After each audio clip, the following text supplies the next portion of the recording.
রাতের অন্ধকারে বিজিবি কোস্টগার্ডের চোখ ফাঁকি দিয়ে বাংলাদেশে ঢুকছে রোহিঙ্গারা। আশ্রয় নিচ্ছে লোকালয় ও পাহাড়ে। মা বাপ দুজন 11 জন, বস আছে যে 12 জন আছে না। পুলিশে বেশি অত্যাচার করে, এখন আছে পুলিশে গুলি মারে। অনুপ্রবেশ ঠেকাতে সতর্ক অবস্থানে সরকার। আমাদের বর্ডার, আমাদের বিজিবি, আমাদের কোস্টগার্ড সবসময় ওই এলাকাটায় প্রহরায় রয়েছে, যাতে করে কোনো অনুপ্রবেশকারী আমাদের দেশে না ঢুকতে পারে। রোহিঙ্গা ইস্যু সমাধানে মিয়ানমারের ওপরই চাপ প্রয়োগ করতে হবে বিশ্ব সম্প্রদায়কে, বলছেন বিশ্লেষকরা। সীমান্ত খুলে দেওয়া বড় কথা নয়, যেই কারণে মানুষরা প্রাণ ভয়ে পালিয়ে আসছে সেই জিনিসটাকে অ্যাড্রেস করে সেটা সমাধান করাটাই হচ্ছে আসল বিষয়। নৈতিকভাবে আমাদের অবস্থানটাকে তুলে ধরা উচিত এবং বাংলাদেশের দিক থেকে এটা প্রতিবাদ করা উচিত। দেখছিলেন প্রধান শিরোনাম। সন্ধ্যার সময়ের সঙ্গে আছি আমি পারমিতাহীন এবং আমি কামরুজ্জামান মামুন। এবার অন্যান্য শীর্ষ সংবাদ। গাইবান্ধার গোবিন্দগঞ্জে সাঁওতাল শিশুদের দিন কাটছে পরিবারের সঙ্গে খোলা আকাশের নিচে। উচ্ছেদের পর থেকেই চোখে মুখে আতঙ্কের ছাপ। সারা দেশে শুরু হয়েছে প্রাথমিক শিক্ষা সমাপনী পরীক্ষা। এবার অংশ নিচ্ছে 32 লাখেরও বেশি শিক্ষার্থী। কেন্দ্রে কেন্দ্রে শিশুদের স্বতঃস্ফূর্ত উপস্থিতি। প্রশ্ন ফাঁস সহ নানা অভিযোগেও বন্ধ করা যাচ্ছে না কোচিং বাণিজ্য। অসুস্থ প্রতিযোগিতাকে দুষলেন অভিভাবকরা। পরীক্ষা পদ্ধতি পরিবর্তনের পক্ষে শিক্ষামন্ত্রী। নারায়ণগঞ্জ সিটি কর্পোরেশন নির্বাচনে আওয়ামী লীগের প্রার্থী হিসেবে আইভির মনোনয়নপত্র সংগ্রহ। এখনও প্রার্থী চূড়ান্ত হয়নি বিএনপির। এবং ভারতের উত্তরপ্রদেশে ভয়াবহ ট্রেন দুর্ঘটনায় নিহতের সংখ্যা বেড়ে দাঁড়িয়েছে 116 জনে। আহত 1.5 শতাধিক, আরও বাড়ার আশঙ্কা।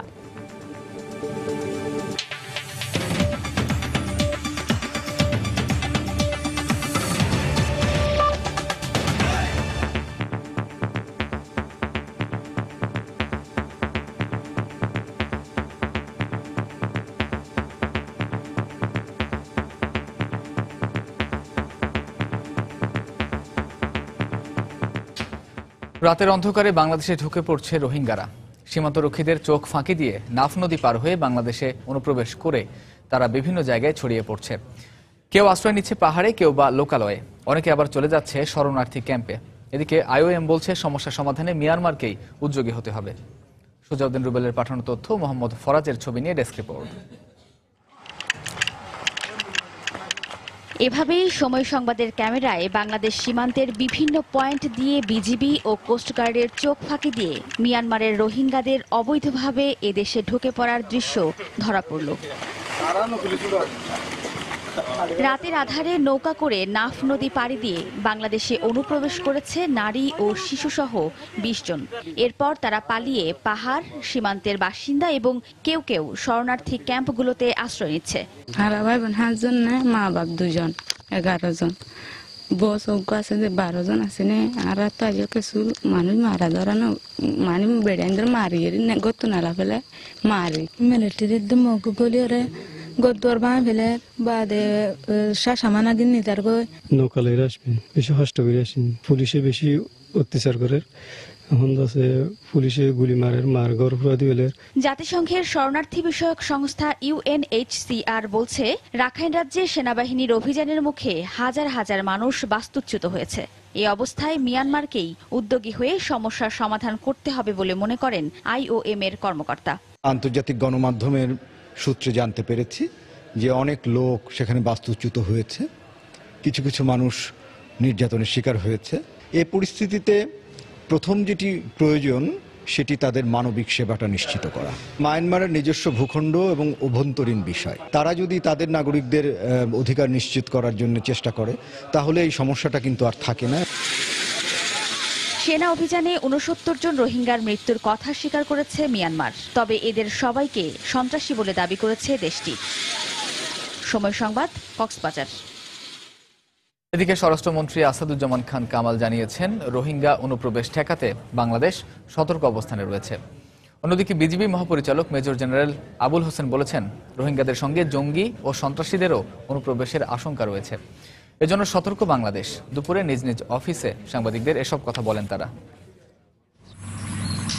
মিয়ানমারের রাখাইন রাজ্যে সাম্প্রতিক সহিংসতার শিকার রোহিঙ্গাদের জন্য বাংলাদেশের সীমান্ত খুলে দিতে জাতিসংঘের আহ্বানের একদিন পর বিজেপি মহাপরিচালক জানালেন দুটি কারণে এই আহ্বানে সাড়া দেওয়া সম্ভব নয়। প্রথম কারণটি সক্ষমতার আর দ্বিতীয়টি নিরাপত্তার। আমাদের দেশে এই রোহিঙ্গা কিছু আছে আগে থেকে, এই ম্যানেজমেন্টে আমাদের জন্য সমস্যা হয়ে যাচ্ছে। আমরা বর্ডারকে আসলে ইফেক্টিভলি ম্যানেজ করার চেষ্টা করছি যাতে কোনো অনুপ্রবেশ, কোনো সন্ত্রাসী, কোনো মিলিটেন্ট আমাদের দেশে না আসতে পারে। যে কোনো ইনফ্লাক্সই একটা দেশের জন্য বার্ডেন হিসেবে হয়, আর এর সাথে এখন টেরোরিস্ট, মিলিটেন্সি এগুলো যোগ হয়ে গেছে।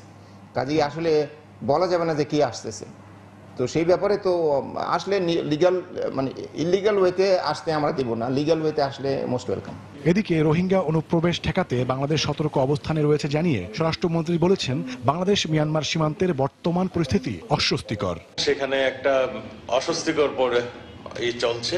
তা আমাদের বর্ডার, আমাদের বিজিবি, আমাদের কোস্টগার্ড সবসময় ওই এলাকাটায় প্রহরায় রয়েছে যাতে করে কোনো অনুপ্রবেশকারী আমাদের দেশে না ঢুকতে পারে। বর্তমানে বাংলাদেশে 30,000 নিবন্ধিত এবং 5 লাখের বেশি অনিবন্ধিত রোহিঙ্গা শরণার্থী রয়েছেন। ওমর ফারুক, সময় সংবাদ, ঢাকা।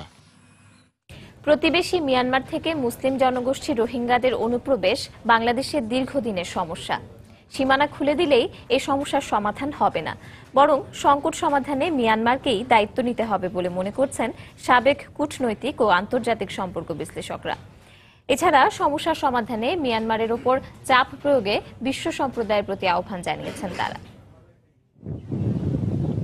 সুনির্দিষ্ট হিসেব পাওয়া না গেলেও বাংলাদেশে 2 লাখের বেশি রোহিঙ্গা অবস্থান করছে বলে মনে করা হয়। রোহিঙ্গা অনুপ্রবেশের ক্ষেত্রে সরকার কখনো শিথিল, কখনো কঠোর অবস্থানে থেকেছে। তারা কিন্তু বাংলাদেশের এই কক্সবাজার এবং আশপাশের এলাকায় বিভিন্নভাবে আশ্রয় নিয়ে আছে। কাজেই বাংলাদেশ এই ধরনের চাপের মুখে ইতিমধ্যেই আছে। সম্প্রতি মিয়ানমারে সহিংসতার পর আবারও শত শত রোহিঙ্গা অনুপ্রবেশ শুরু করে। এরই পরিপ্রেক্ষিতে জাতিসংঘের শরণার্থী বিষয়ক সংস্থা UNHCR বাংলাদেশকে রোহিঙ্গাদের জন্য সীমানা খুলে দেবার আহ্বান জানান। বিশ্লেষকরা জাতিসংঘের এই আহ্বানকে সমস্যার সমাধান হিসেবে মানতে নারাজ। সীমান্ত খুলে দেওয়া বড় কথা নয়, সেখানে যেই কারণে মানুষরা প্রাণ ভয়ে পালিয়ে আসছে সেই জিনিসটাকে অ্যাড্রেস করে সেটা সমাধান করাটাই হচ্ছে আসল বিষয় জাতিসংঘের জন্য। অনুপ্রবেশকারী রোহিঙ্গারা যেন দেশের মধ্যে ছড়িয়ে পড়তে না পারে সেজন্য আইন শৃঙ্খলা রক্ষা বাহিনীর নজরদারি আরো বাড়ানোর আহ্বান জানান তারা। এইভাবে উন্মুক্ত করে দেওয়াটা তো আর খুব সহজ ব্যাপার নয়। বাংলাদেশ একটা অত্যন্ত জনবহুল দেশ, সেখানে হঠাৎ করে বাইরে থেকে অনেক লোক এসে গেলে অবস্থাটা আরো জটিল হয়ে ওঠে। নজরদারিটা বাড়াতে হবে। শুধু এই ইস্যুতে মানবিক দিকের পাশাপাশি মিয়ানমারের সঙ্গে কূটনৈতিক সম্পর্ক বজায় রাখার পরামর্শ তাদেরকে অহেতুক ভয় পাইয়ে না দিয়ে বা শঙ্কিত না করে, এবং তারাও যাতে আমাদেরকে বারবার শঙ্কিত করে না তোলে সেই চেষ্টাটা বজায় রাখতে হবে। নৈতিকভাবে আমাদের অবস্থানটাকে তুলে ধরা উচিত এবং বাংলাদেশের দিক থেকে এটা প্রতিবাদ করা উচিত। জাতিসংঘ নিজে ওখানে গিয়েই বলবে যে হ্যাঁ, এখানেই মানুষের জন্য নিরাপদ স্থান গড়ে তোলা হোক, এখানেই মানুষকে নিরাপত্তা প্রদান করা হোক। শাতিলা শারমিন, সময় সংবাদ, ঢাকা। মধ্যপ্রাচ্যে সন্ধ্যার সময় আরো থাকছে। সিরাজগঞ্জে বঙ্গবন্ধু সেতুর পশ্চিম পাড়ে মালবাহী ট্রেনের ইঞ্জিন সহ 6টি বগি লাইনচ্যুত। 8 ঘন্টা ধরে ঢাকার সঙ্গে উত্তর ও দক্ষিণাঞ্চলের রেল যোগাযোগ বন্ধ।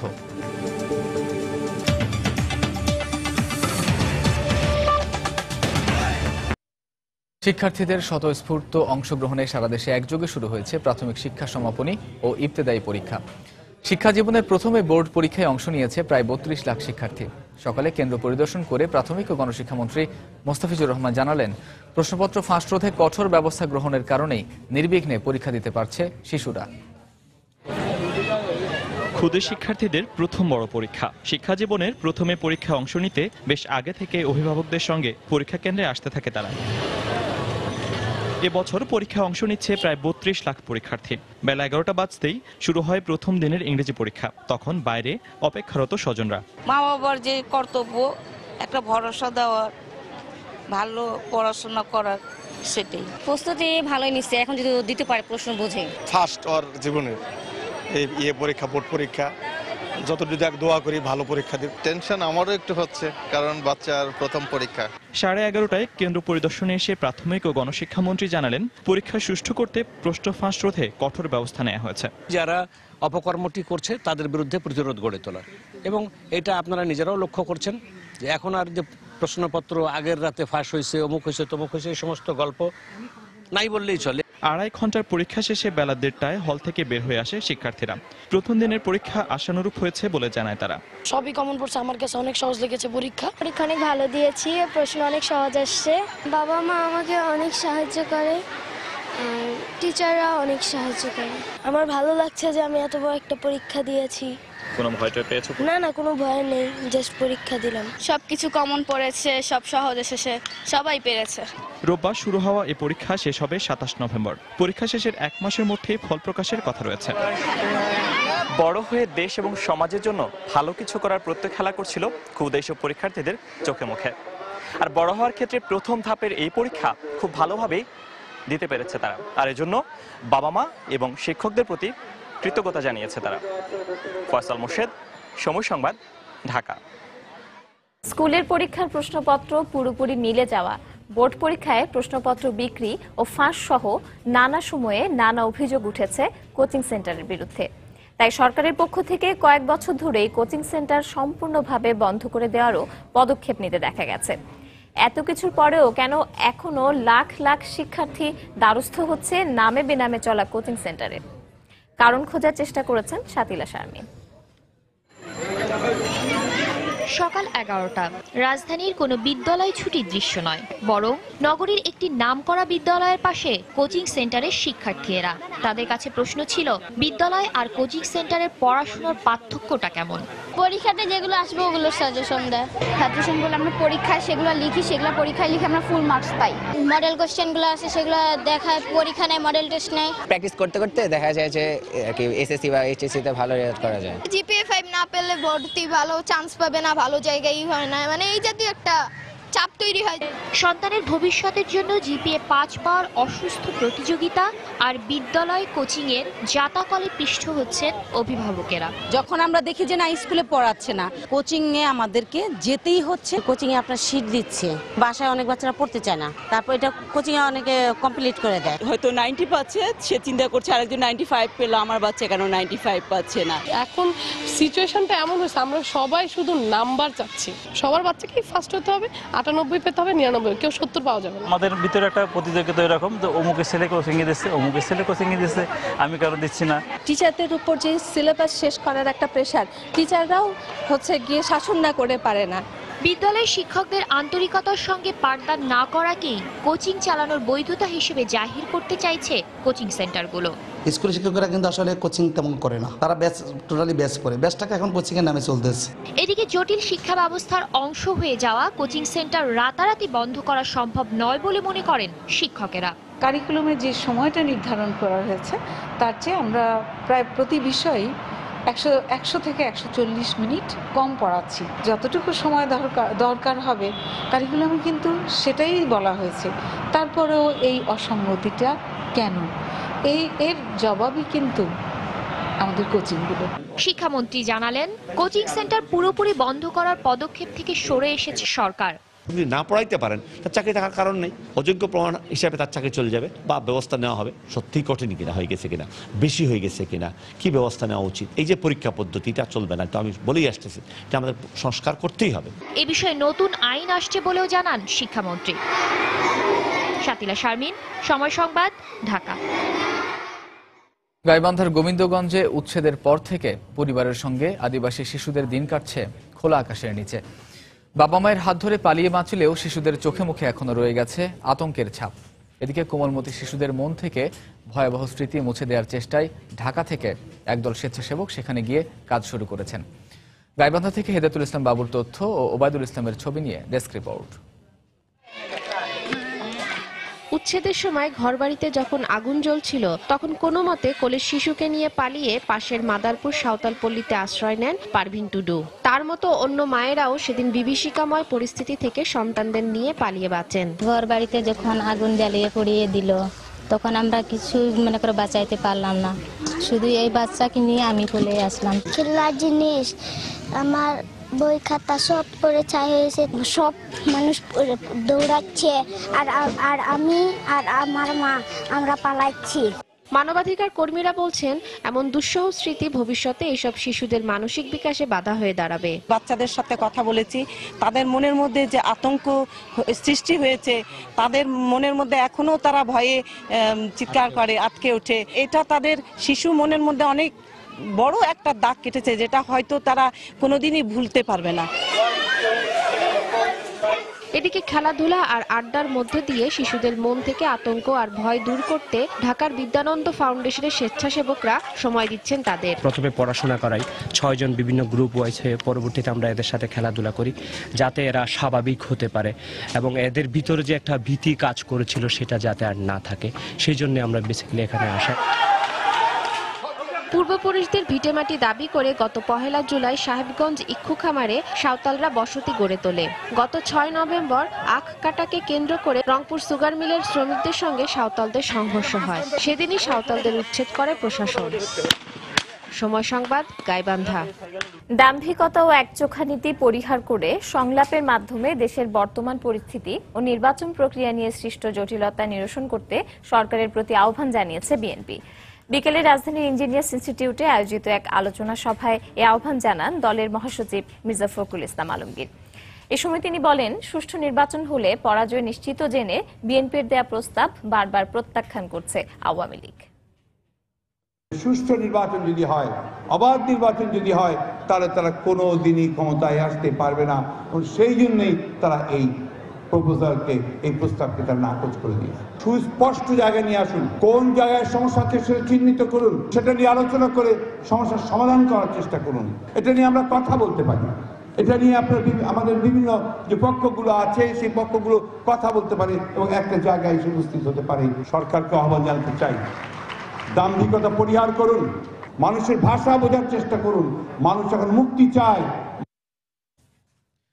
নারায়ণগঞ্জ সিটি কর্পোরেশন নির্বাচনে আওয়ামী লীগের মেয়র প্রার্থী হিসেবে মনোনয়নপত্র সংগ্রহ করেছেন সেলিনা হায়াত আইভি। তবে বিএনপি এখনো আনুষ্ঠানিকভাবে কারো নাম ঘোষণা না করলেও গুঞ্জন আছে জেলা বিএনপির সভাপতি তৈমুর আলম খন্দকারী বিএনপির প্রার্থী হবেন। এদিকে আরও 5 জন মেয়র প্রার্থী, 186 জন সাধারণ কাউন্সিলর প্রার্থী এবং 36 জন সংরক্ষিত কাউন্সিলর প্রার্থী মনোনয়নপত্র সংগ্রহ করেছেন। অন্যদিকে নির্বাচনকে ঘিরে নানা হিসেব নিকেশ করছেন ভোটাররাও। গতবারের সিটি কর্পোরেশন নির্বাচনের অভিজ্ঞতা বলে এই শহরের নির্বাচনের দিকে শুধু নারায়ণগঞ্জবাসী নন, তাকিয়ে থাকে সারা দেশে। এরই ধারাবাহিকতায় এবার উদ্দীপ্ত নারায়ণগঞ্জ। রোববার সকাল থেকেই মনোনয়ন প্রত্যাশীরা ভিড় করতে থাকেন রিটার্নিং অফিসারের কার্যালয়ে। সকালে আওয়ামী লীগ সমর্থিত প্রার্থী আইভির পক্ষে তার মনোনয়নপত্র সংগ্রহ করেন তার ব্যক্তিগত সহকারী আবুল হোসেন। এ সময় দলীয় কোনো নেতাকর্মী তার সঙ্গে ছিলেন না। জেলা আওয়ামী লীগের সাধারণ সম্পাদক দলের মনোনীত প্রার্থীর হয়ে কাজ করার কথা জানান। যাকে দিয়েছেন তার জন্য, আমাদের পাশের জন্য, আমাদের যা যা করণীয় আমরা সবকিছু করব, দলগতভাবে করব। এদিকে বিএনপি এখনো কোনো প্রার্থীর নাম ঘোষণা না করলেও সকালে মনোনয়নপত্র সংগ্রহ করেন বিএনপি নেতা অ্যাডভোকেট এম সুলতান মাহমুদ। অন্যদিকে গুঞ্জন আছে জেলা বিএনপির সভাপতি তৈমুর আলম খন্দকারী পাচ্ছেন দলীয় নির্বাচনের টিকিট। তবে তিনি নিজেই নির্বাচন নিয়ে এখনো দ্বিধান্বিত। আমরা ম্যাডামের কাছে সব বিষয়ে আলোচনা করব, বিস্তারিত বিষয় যে ডেভেলপমেন্ট আছে সব নিয়ে আলোচনা হচ্ছে। আলোচনার পরবর্তী সময় উনি যা সিদ্ধান্ত দেবেন সেটাই সিদ্ধান্ত।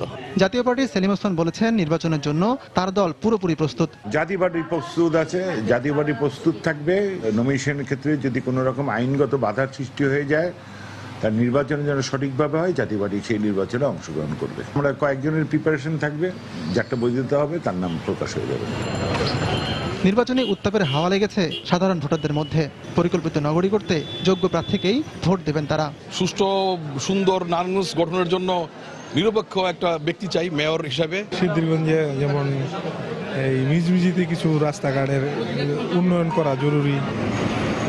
এই সিটিতে ভোট গ্রহণ অনুষ্ঠিত হবে 22 ডিসেম্বর। এবারই প্রথম দলীয় প্রতীকে অনুষ্ঠিত হচ্ছে নারায়ণগঞ্জ সিটি কর্পোরেশন নির্বাচন। আতিকুর রহমান তামাল, সময় সংবাদ, নারায়ণগঞ্জ। প্রথমবারের মতো অনুষ্ঠেয় জেলা পরিষদ নির্বাচনের তফসিল ঘোষণা করেছে নির্বাচন কমিশন। দুপুরে নির্বাচন কমিশনে তফসিল ঘোষণা করেন প্রধান নির্বাচন কমিশনার কাজী রকিবউদ্দিন আহমদ। ঘোষণা অনুযায়ী আগামী 28 ডিসেম্বর সকাল 9টা থেকে দুপুর 2টা পর্যন্ত ভোট গ্রহণ অনুষ্ঠিত হবে। মনোনয়নপত্র দাখিলের শেষ তারিখ 1 ডিসেম্বর 2016 বৃহস্পতিবার। মনোনয়নপত্র বাছাই 3 ও 4 ডিসেম্বর 2016।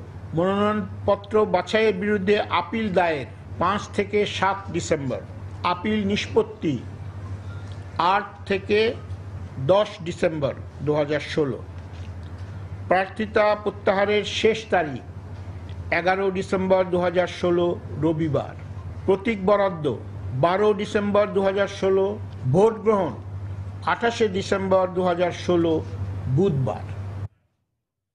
সন্ধ্যার সময় আরো থাকছে। বিদেশি চ্যানেল ডাউনলিংক করতে ল্যান্ডিং ফি নির্ধারণ সহ আকাশ সংস্কৃতির আগ্রাসন রোধে উদ্যোগ নেওয়ার আহ্বান মিডিয়া ইউনিটির, ব্যবস্থা নেওয়ার আশ্বাস তথ্যমন্ত্রীর।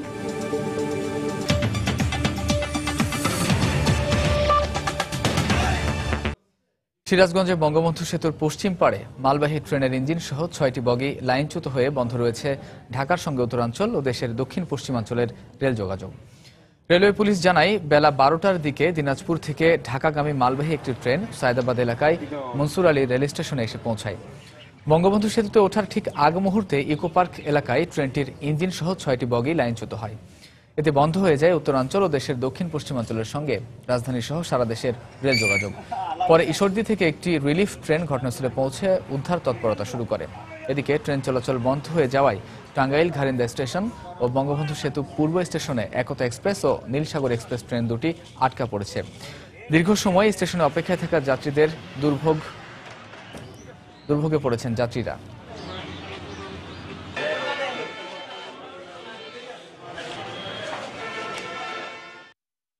মালবাহী গাড়িটার 6টা বগি এবং ইঞ্জিন লাইনচ্যুত হয়। এটা ঢাকা এবং উত্তরবঙ্গের মেন রোড। এখন এখানে অন্যান্য গাড়ি সব বন্ধ।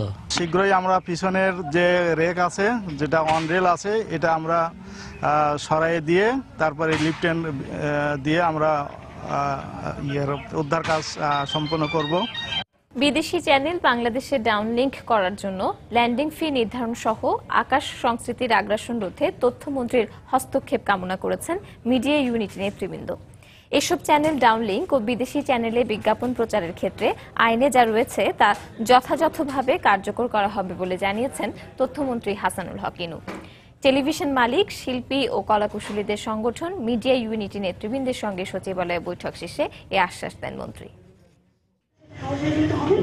ভারতীয় সহ বিদেশি যে কোনো চ্যানেল বাংলাদেশে ডাউনলিংক করার জন্য ল্যান্ডিং ফি নির্ধারণের নিয়ম থাকলেও আইনের ফাঁকফোকর সহ নানা কারণে তা এখনো বাস্তবায়িত হয়নি। ফলে কিছু বিদেশি চ্যানেল অনুমোদন ছাড়াই এদেশে দেখানো হচ্ছে। এছাড়া এসব চ্যানেল কেবলমাত্র বাংলাদেশি দর্শকদের জন্য নানা অনুষ্ঠান হিন্দিতে ডাবিং করে এবং দেশীয় বিজ্ঞাপনে বিদেশি ভাষা ব্যবহার করে প্রচারের মাধ্যমে বিরাট অঙ্কের অর্থ হাতিয়ে নিচ্ছে। আকাশ সংস্কৃতির এমন আগ্রাসন রোধে মিডিয়া ইউনিটির নেতৃবৃন্দ তথ্যমন্ত্রীর সঙ্গে দেখা করে এসব আগ্রাসন বন্ধের দাবি জানান। বিদেশি চ্যানেল বাংলাদেশে কোনো পণ্য প্রচার প্রসার করতে চায় যাতে যৌক্তিক পরিমাণ টাকা সে বিজ্ঞাপনের জন্য রেমিট করতে পারবে, কিন্তু যেই টিভিটা বিদেশে দেখাই যায় না সেই টিভিতে বিজ্ঞাপন প্রচার করে তারা অসংখ্য কাউন্টে অপরাধ করছে। এ সময় মিডিয়া ইউনিটের উপদেষ্টা ব্যবসায়ী নেতা সালমান এফ রহমান বলেন, আইনের অপব্যাখ্যা দিয়ে এদেশের দর্শকদের জন্য বিদেশি চ্যানেলে দেশীয় বিজ্ঞাপন প্রচারের বিষয়টি খতিয়ে দেখা দরকার। কমার্শিয়ালি ইজ কনসার্ন, আপনার বিদেশি চ্যানেলদের মধ্যে বিদেশি অ্যাড থাকতে পারে, করা হচ্ছে কি দেশেই আমার মার্কেটিং এর জন্য আমি কিন্তু বিদেশি চ্যানেলটাকে ব্যবহার করা হচ্ছে। ইজিলি এটা যদি বাংলাদেশ ব্যাংক তদন্ত করতে চায় করতে পারে। এসব দাবির পরিপ্রেক্ষিতে বিদেশি চ্যানেল ডাউনলিংক ও বিদেশি চ্যানেলে বিজ্ঞাপন প্রচারের ক্ষেত্রে আইনে যা রয়েছে তা কার্যকর করা হবে বলে আশ্বাস দেন তথ্যমন্ত্রী। বিদেশি চ্যানেল ডাউনলিংকের ব্যাপারে, বিদেশি চ্যানেলে বিজ্ঞাপন প্রদর্শনের ব্যাপারে আইনে যা যা আছে তা সবই কার্যকরী করব। কোথায় কোথায় আইনের বরখেলাপ হচ্ছে সেটা আমরা পরীক্ষা করব এবং পরীক্ষা করে এই ব্যাপারে আমরা প্রয়োজনীয় বাস্তবনক সিদ্ধান্ত নিব। আগামী বছরের জুনের মধ্যে দেশে একটি স্বাধীন সম্প্রচার কমিশন গঠনের লক্ষ্যে সংসদের আসন্ন শীতকালীন অধিবেশনেই জাতীয় সম্প্রচার নীতিমালার খসড়া উপস্থাপন করা হবে বলেও জানান তথ্যমন্ত্রী। প্রসূন আশিস, সময় সংবাদ, ঢাকা। মালয়েশিয়ার কুয়ালালামপুরে অল ইউরোপিয়ান বাংলাদেশ অ্যাসোসিয়েশন আইএবার উদ্যোগে আয়োজিত প্রথম গ্লোবাল সামিটের দ্বিতীয় ও শেষ দিনের সেমিনার সম্পন্ন হয়েছে। সকাল থেকে কুয়ালালামপুরের বারজায়া হোটেলের বলরুমে দুই ভাগে বিভক্ত হয়ে 4টি সেমিনার অনুষ্ঠিত হয়। এই সেমিনারে বাংলাদেশের বাণিজ্য, কৃষি, শিক্ষা, স্বাস্থ্য, তথ্য প্রযুক্তি, পর্যটন, মানব সম্পদ ও নিরাপদ আবাসন সহ বিভিন্ন বিষয়ে আলোচনা হয়। আলোচনায় অংশ নেন যুক্তরাষ্ট্রের আইনজীবী তাহমিনা ওয়াটসন, এডওয়েড এর সিইও কাজী আহসান, বিজিএমই এর সাবেক প্রেসিডেন্ট মোহাম্মদ আতিকুল ইসলাম, জাপান কমিউনিটি ডেভেলপমেন্টের Sheikh Alimuzzaman, Bangladesh chamber of commerce Dallas এর মাসুদ চৌধুরী সহ আরও অনেকে। সেমিনারের সঞ্চালক ছিলেন মোহাম্মদ তাহসিন ও ডক্টর মোহাম্মদ কামাল। পরে সেমিনারের আলোচকরা সংশ্লিষ্ট বিষয়ে দর্শকদের বিভিন্ন প্রশ্নের উত্তর দেন। দেশের বাইরের খবর। ভারতের উত্তরপ্রদেশে ভয়াবহ ট্রেন দুর্ঘটনায় প্রাণ হারিয়েছেন কমপক্ষে 116 জন, আহত হয়েছেন 1.5 শতাধিক। ভোরে কানপুর থেকে 100 কিলোমিটার দূরে পাখড়ায়নের কাছে পাটনা ইন্দোর এক্সপ্রেসের 14টি বগি লাইনচ্যুত হলে হতাহতের এ ঘটনা ঘটে। মৃতের সংখ্যা আরও বাড়তে পারে বলে আশঙ্কা করছে স্থানীয় প্রশাসন। হতাহতদের ক্ষতিপূরণ দেওয়ার ঘোষণা দিয়েছেন প্রধানমন্ত্রী নরেন্দ্র মোদী। ভারতের ইন্দোর থেকে পাটনা যাচ্ছিল ট্রেনটি।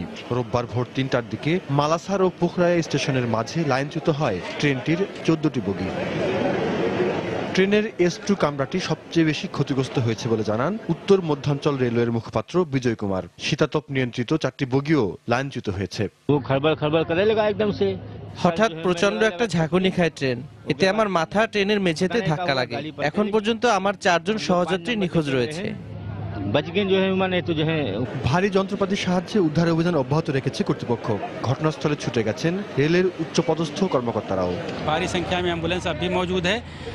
अब हमारा বেশ কিছু অ্যাম্বুলেন্স ঘটনাস্থলে পৌঁছেছে। দুর্ঘটনা কবলিত বগি থেকে হতাহতদের বের করা এখন সবচেয়ে বড় চ্যালেঞ্জ। সংঘর্ষের পর ক্ষতিগ্রস্ত বগি আরেকটি বগির সঙ্গে লেগে থাকায় উদ্ধারের প্রচন্ড বেগ পেতে হচ্ছে। एक और कोच बुरी तरह डैमेज है, वहाँ कुछ लोग फंसे हुए हैं। আহত যাত্রীদের চিকিৎসা সেবা নিশ্চিত করার পাশাপাশি বাকি যাত্রীদের নিরাপদ গন্তব্যে পৌঁছে দিতে বিকল্প ট্রেন এবং বাসের ব্যবস্থা করা হয়েছে। দুর্ঘটনার বিষয়ে তদন্ত কমিটি গঠনের নির্দেশ দিয়েছেন রেলমন্ত্রী সুরেশ প্রভু। নিহত পিছু স্বজনদের 3.5 লাখ এবং আহত ব্যক্তির জন্য 50,000 রুপি ক্ষতিপূরণের ঘোষণা দিয়েছেন প্রধানমন্ত্রী নরেন্দ্র মোদী। জাহাদুর রহমান, সময় সংবাদ।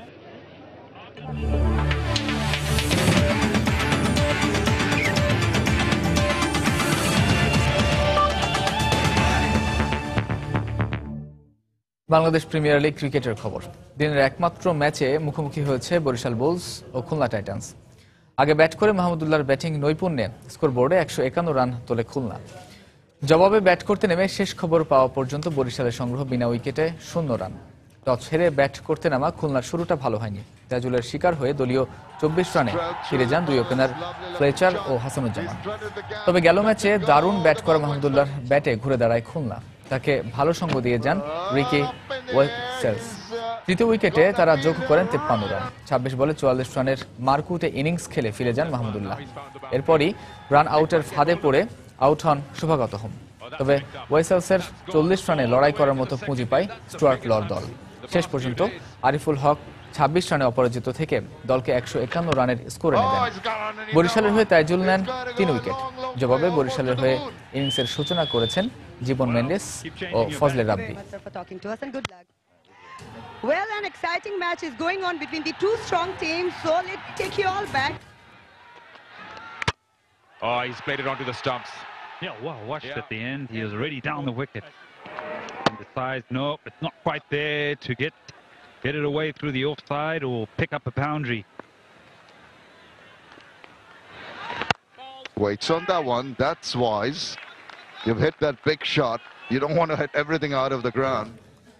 নারী ক্রিকেট দলের কোচ ডেভিড ক্যাপেল বাংলাদেশের মেয়েদের ব্যাটিং দেখে বেশ সন্তুষ্ট।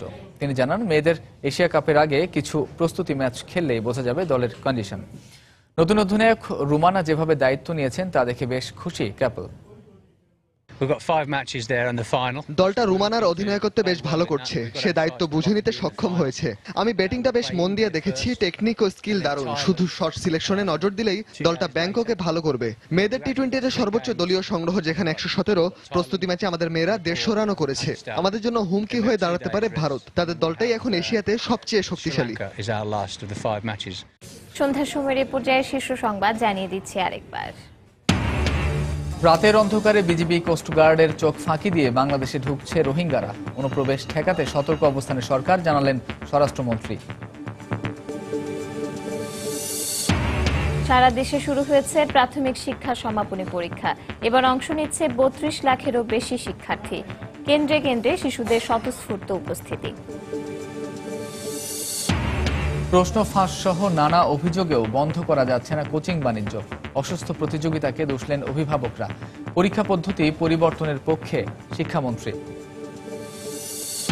নারায়ণগঞ্জ সিটি কর্পোরেশন নির্বাচনে আওয়ামী লীগের প্রার্থী হিসেবে আইভীর মনোনয়নপত্র সংগ্রহ।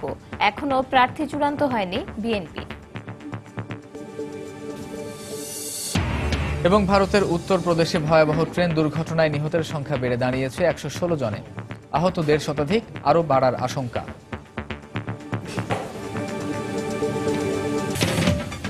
দর্শক, এই ছিল সন্ধ্যার সময়। যে কোনো খবর পেতে ভিজিট করুন সময়নিউজ.tv আর সঙ্গে থাকুন সময়।